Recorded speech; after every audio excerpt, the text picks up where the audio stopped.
Kako lahko starši prispevamo k preventivi spolnega nasilja?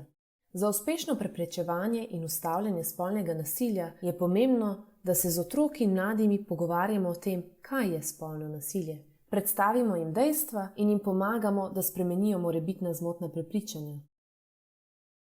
Pogovarjamo se o osebnih mejah, pomagajmo jim razvijati in krepiti veščine, da bodo znali jasno sporočiti, česa si želijo in česa ne. Naučimo jih, kako lahko samozavestno, odločno in neposredno postavijo ter zaščitijo svoje osebne meje. Pomembno je, da skrbijo za svoje osebne meje in upoštevajo in spoštujejo osebne meje drugih ljudi.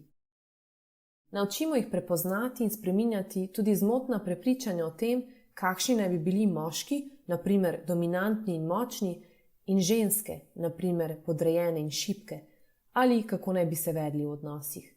Takšna zmotna prepričanja vplivajo tudi na razumevanje spolnega nasilja.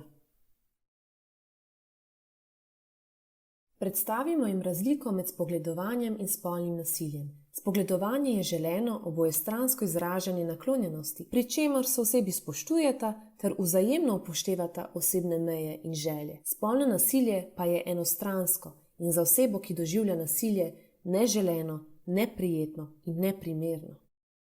Pojasnimo jim, kaj pomeni jasna in nedvoumna privolitev v spolni odnos ali spolno aktivnost.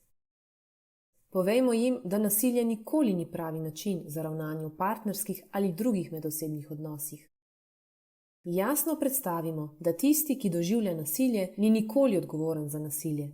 Za nasilje je vedno odgovoren tisti, ki ga povzroča. Če oseba doživlja spolno nasilje, ne pomeni, da je z njo nekaj narobe.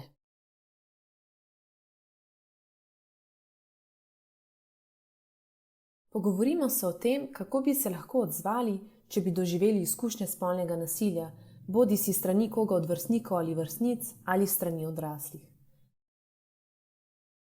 Predstavimo jim možnosti. Če je možno in uspeš, zavrni takšno ravnanje. Povej, da te to, na primer verbalno nasilje, moti. Povej, da ne želiš neke spolne aktivnosti in podobno. Če lahko, pojdi stran od osebe, ki povzroča spolno nasilje. Če je možno, ne bodi več sam oziroma ne hodi več sama s to osebo.